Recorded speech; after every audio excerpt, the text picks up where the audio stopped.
So it's time for another gardening week video. I'm kind of feeling a bit out of sorts today, kind of way that you feel I think when you feel like you're on a bit of a treadmill. And I always feel a bit like this when I get to the end of May. It's just been so much sowing, so much planting, so much weeding, just on and on and on and on. And because it's raining, it doesn't kind of feel like the joys of summer have arrived. Obviously still not quite summer, but anyway, making the best of it, down the plot, sorting out the polytunnel, getting things tidied up. That's the way of it as a gardener. So I've taken out the early peas. No need for early peas anymore. Not when the second earlies look like that. And I did actually plant these peas in a tub of carrots. And the reason I did that was because I had loads of carrots and I just thought, yeah, these have not germinated very well. Some of them have been eaten by slugs, and peas would be a better use of the tub. But I left the carrots in, so let's see what was left. So I made the right decision, because I would not have been very impressed if that had been the harvest from a tub that had been growing from November all the way through until the end of May. We've had a spectacular harvest of carrots from the other tubs that were in the polytunnel. I don't know, sometimes they just fail to thrive. So I've now got two tubs, one that had a great carrot harvest, one that had a great pea harvest and a rubbish carrot harvest. And I'm going to recondition those and put my two spare courgettes in. I won't leave them in the polytunnel permanently because I don't want the hassle of watering them all the time.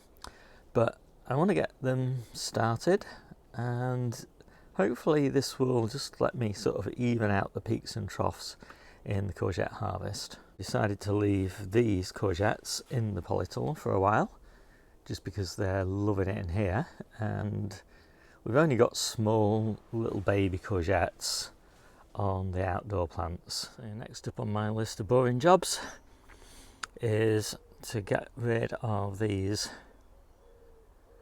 first early broad beans. Again, they've provided a really great crop. They're probably the thing that I've been most pleased with this year, you know, in terms of a year early harvest. But don't need first early broad beans when you've got more than enough second earlies. And the main crop looking pretty good too. So next up, I've got a lot of these onions that have gone to seed. I'm just going to take them out. We're going to chop them up and stick them in the freezer. It just lets me get some leeks in this bed. I know leeks after onions, not the best thing to do in the world, especially not next to a bed of garlic with rust, leek rust. But this is the bed they've got to go in, so unfortunately needs must. So that's what I ended up with. So these are the onions that had gone to seed, and those are the ones that haven't. So I'm going to dry those, and obviously we'll just be eating those well, for the next 3 or 4 weeks probably. And these are going to get, well, some of them are going to get chopped up and used as and when from the freezer. So I definitely managed to salvage more of these than I thought I was going to. These will definitely last us, I think, now through June. Just down the middle of the asparagus bed, I did just pop in a few tough balls, which are an early maturing onion, and they're coming on quite nicely actually. So I think these will definitely be fine through July, and then of course we'll have our main crops, so nothing to worry about them, hopefully. So after I got all those onions out, I popped in these leeks. Most of these are spares. Not done it quite like this before, so it's a bit of an experiment. We'll see how it goes. Planted through Strulch. Variety was Leek Pobella. And yeah, I started these end of February, early March. So I've also just taken the temporary nets off my autumn carrots. They're looking pretty good. And got a dedicated video showing you how I put these nets up, so I'll leave it there. And basically done exactly the same thing on the winter and spring carrot bed. So I'm pretty much done with carrots for the year. Wait for these summer carrots to be ready. Can't be that long, I'll have to look it up. Now I'm just working my way through these containers. I think we've got 5 still to go, and I guess by the time I finish those summer carrots will be ready. Well, it's Tuesday. I'm feeling so much better today than I was yesterday. I think I was kind of reflecting on, why do I get this kind of feeling at the end, and I think it's probably like the sense of disappointment in a way, because once you've got everything planted and then there's no harvests or very few harvests because everything's been transitioned, and so it feels like you've put all that work in and then there's nothing to show for it in the weekly harvest. And to be honest, it's the weekly harvest that keep me going.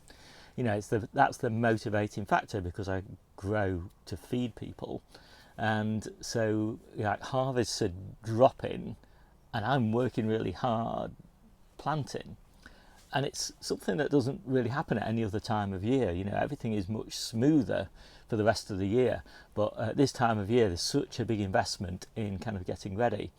And I think the other thing is, as I walked around the plot, it was all such a mess, because I've been so busy, hadn't done any weeding for ages, for like 3 weeks or so. And when you've got a plot that's infested with mare's tail like I have, 3 weeks of mare's tail growth, that is a lot of growth. And all the paths and edges of the paths are horrible, and all the beds obviously were covered in mare's tail. So rather than kind of escaping, running away from the problem, making it sound like such a big deal, I decided, no, let's just carry on working for another day, and got all the beds weeded, got all the paths weeded, and it looks so much nicer now, and kind of feels like it was all worth it. So yeah, it's amazing really, how you can get yourself, how weary you can feel over something as relatively trivial as a bit of gardening. Anyway, it's all done. Looking forward to Wednesday. So it's also too hot really in the Polytunnel now for small containers, and so all the strawberries are out and all the tomatoes and hanging baskets are outside, and hopefully they'll continue to thrive outside. I might bring them in at night for a few days just to harden them off a little bit. And it actually looks really quite nice with them outside here, and as you can see there's quite a few ripening up quite nicely, and I do like tomatoes that ripen in full sunshine. They just seem to be just a little bit more tasty, so that's the extra bonus there. And of course these tumbler, they are an outdoor tomato, and so they're really going to thrive outside, provided hardened off, as I say. What I'm also going to do is I'm going to take these strawberries, which are effectively finished now, I'm going to pot them up in some of the bigger containers that I've got down there, so that I can take runners off them, and then also transplant them back into hanging baskets next year, so then they'll be 2nd or 3rd year plants, and they just will survive so much better in a big pot than they will in these little hanging baskets, and then that will free up my hanging baskets for something else. So as I was taking these out, and I was thinking, actually this offers up an opportunity that I'd not thought about, which is that I can actually move these containers with these strawberries into the Polytunnel and leave them in there for a couple of months, and that will actually bring them on, and so that will help me with my whole successional harvesting thing. And so I can have hanging baskets to start off with, like 20, then take 10 of them home, and then leave 10 in the Polytunnel, and then also have these containers in, and then progressively bring the containers outside. So I think that'll work really lovely. So I'm on Debbie's plot. She's been busy. She's put little Jubilee flags on the watering poles, and she's planted the winter squash. All of these are crown prince and interplanted around the edges with sweet corn, and the variety of those is incredible. We've got the 2 yacons in, they're both growing quite nicely. Quite incredible crop yacon, huge yields if they're well fertilised. £25 we got off one plant last year, and a few little cabbages, calabrese I think, down there, and then some more cabbages and cauliflowers and whatever down here. So quite a lot done this week.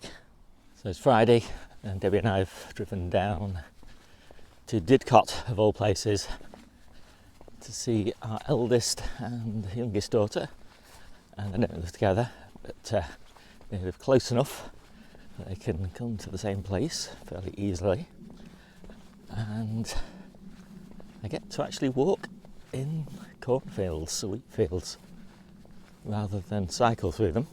We don't have very many footpaths in St Anne's. We're blessed by the beach and the promenades and things like that, but we don't get footpaths. So it's quite a treat to come here and walk through the fields. Very peaceful in the early morning. So the other thing that we don't have in St Anne's is magnificent trees. You know, kind of windy seaside location is not really suitable for trees, and so we don't really have giants like the ones I'm walking past. We do have the odd one, but very little woodland. I grew up in a location like this, so it feels very much like coming home when I leave home and come to visit. And just look at that compost bin. Wow. Well, manure bin.